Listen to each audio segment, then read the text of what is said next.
जय गुरुदेव। सभी साधकों का मैं स्वागत करता हूं अपने YouTube चैनल पर। और देखिए, आज थोड़ा सा जो विषय है वह मैं जो लेकर आया हूं वह महत्वपूर्ण है कि शमशान और दरिया जो होता है वहाँ कई शक्तियाँ जो है विचरण करती हैं सूक्ष्म रूप से। और जब अगर आप साधना करते हैं तो वह प्रत्यक्ष रूप से भी ऐसी जगह पर आपके समक्ष आ ही जाती हैं। और जब आप देखिए घर की चार दीवारी में रहकर कोई साधना करते हैं, जैसे भैरव साधना या महाकाली साधना, तो वहाँ आपकी सुरक्षा हो जाती है। कुल देवी कुल देवता उनको आपके घर में नहीं आने देंगे। जो अतिरिक्त शक्तियाँ होती हैं, कई बार ऐसा हो जाता है। और वहीं ऐसी जगह जहाँ वीराना हो और एक तरह से दरिया किनारा हो और शमशान हो, तो यहाँ शक्तियाँ खुले तौर पर विचरण करती है। और ऐसी जगह जब साधक साधना संपन्न करता है तो अनुभव तो होते ही हैं, वह तो नॉर्मल चीज़ हो जाता है। शक्तियाँ जल्दी कनेक्ट हो जाती हैं साधक से। तो जब साधक ऐसी जगह साधना करे तो थोड़ा साधक को मार्गदर्शन में रहकर साधना संपन्न करनी चाहिए। और माफ़ कीजिएगा, अभी मैं थोड़ा किसी कार्य से आया था तो अभी मैं वीडियो को थोड़ा सा एक मिनट रुकिए, अभी आगे की वार्तालाप बढ़ाते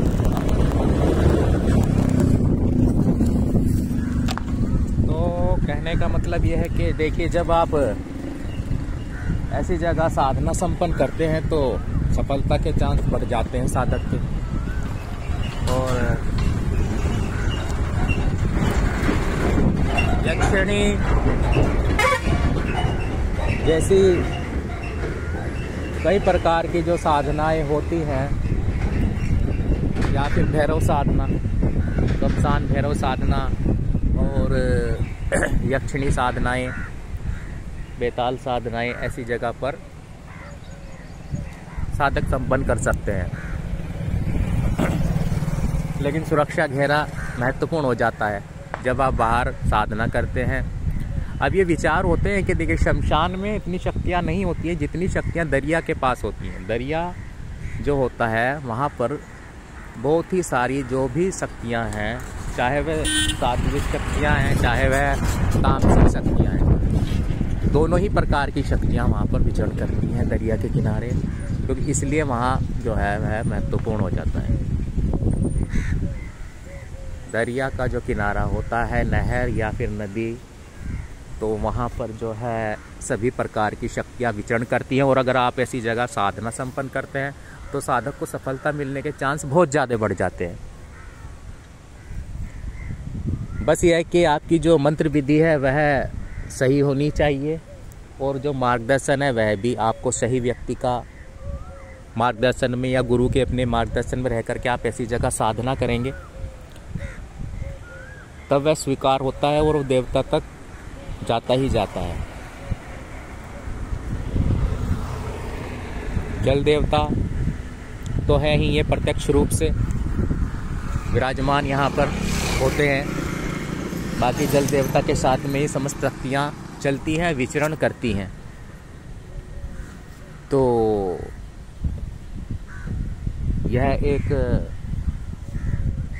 थोड़ी सी मैं एक जानकारी लेकर के आया था कि आपको लगता होगा कि नहर और शमशान और जो दरिया होता है उसमें क्या जो है भेद होता है।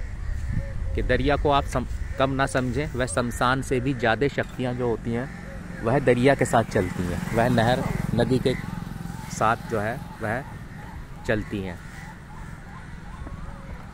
तो अपने आप में ही जगह महत्वपूर्ण होती हैं। और आप ऐसी जगह पर साधनाएं वह साधक संपन्न कर सकते हैं जो सफलता जल्दी प्राप्त करना चाहते हैं और बिना किसी बंधनों के सफलता प्राप्त करना चाहते हैं। क्योंकि देखिए, भैरव भी जो समान होते हैं, भैरव भी उनके रूप में यहाँ विचरण करते ही रहते हैं कि भोग आप देंगे तो ऐसा नहीं है कि वह तुरंत भोग को ग्रहण कर लेते हैं। आपके जैसे ही जाएंगे आप पूजा करके साधना करके, तो वो भोग भी आपका दिया हुआ ग्रहण कर लेते हैं, क्योंकि शक्तियाँ इन जीव जंतुओं के शरीर में ही प्रवेश करके भोग ग्रहण करती है, और कभी कभी वह प्रत्यक्ष आकर भी ग्रहण करती ही है। तो जैसे कि भैरव साधना करेंगे तो भैरव भी जैसे वाहन होता है भैरव का, भैरव के साथ रहते हैं, जो भैरव का कुत्ता होता है वह साथ रहता है, तो ठीक वैसे ही जगह यह खुद ही विचरण करते रहते हैं, क्योंकि इन्हें पता होता है कि साधक ऐसी जगहों का ही चुनाव करते हैं और यह ऐसे वीरानों में भी आपको मिल जाएंगे। तो महत्वपूर्ण होती हैं ये जगह। ऐसा नहीं है कि रात के 12 बजे जा कर के आप कोई शमशान दिखा दे और शमशान में चिता जलती हुई और वहाँ पर बैठ कर के, तो वो चीज़ नहीं होती है। शक्तियाँ हर जगह विचरण करती हैं, बशर्ते साधक जो है वह निडर होना चाहिए उसमें, और एकांत में ही साधनाएँ संपन्न होती हैं। जहाँ एकांत होगा वहाँ साधनाएँ जो है वह आप संपन्न कर सकते हैं। वरना आप शमशान में भी जाएंगे और दरिया किनारे कहीं एकांत में ही जाएंगे और 4 आदमी को लेकर अपने साथ में जाएंगे और ये जो लाइव टेलीकास्ट होते हैं वो इन्हें दिखाएंगे करेंगे, तो इससे कोई महत्व नहीं रहता। साधक को अकेले रहकर ही साधना संपन्न करनी होती है। ग्रुप में रहकर अगर आप साधना संपन्न करेंगे तब वहाँ शक्तियाँ प्रत्यक्ष नहीं होंगी, बहुत ही मुश्किल से होंगी। हालांकि वे आपके साथ जुड़ सकती हैं सूक्ष्म रूप से, लेकिन वह प्रत्यक्षीकरण के वहाँ पर चांस बहुत कम हो जाते हैं। प्रत्यक्षीकरण में चाहे वह भैरवी साधना हो, यक्षिणी हो या फिर कोई अन्य भैरव साधना, तो उसके लिए आपको ऐसी जगहों का चुनाव करना पड़ता है जहाँ आप अकेले हों। और साथ में है, साथ में देखिए, साथ में भैरव जी के वाहन, तो भैरव जी के जो साथ रहते हैं वे तो मिल ही जाएंगे आपको, वीरान से वीरान जगह वे अपना पा जाते हैं, है ना। तो यह बात होती है। और जय गुरुदेव, यही थोड़ा सा आज मैं लगा के आपको थोड़ा सा आपसे चर्चा करनी चाहिए, तो इस विषय में थोड़ा सा। तो जय गुरुदेव, जय निखिलेश्वर जी महाराज, जय माँ छिन्नमस्तिका।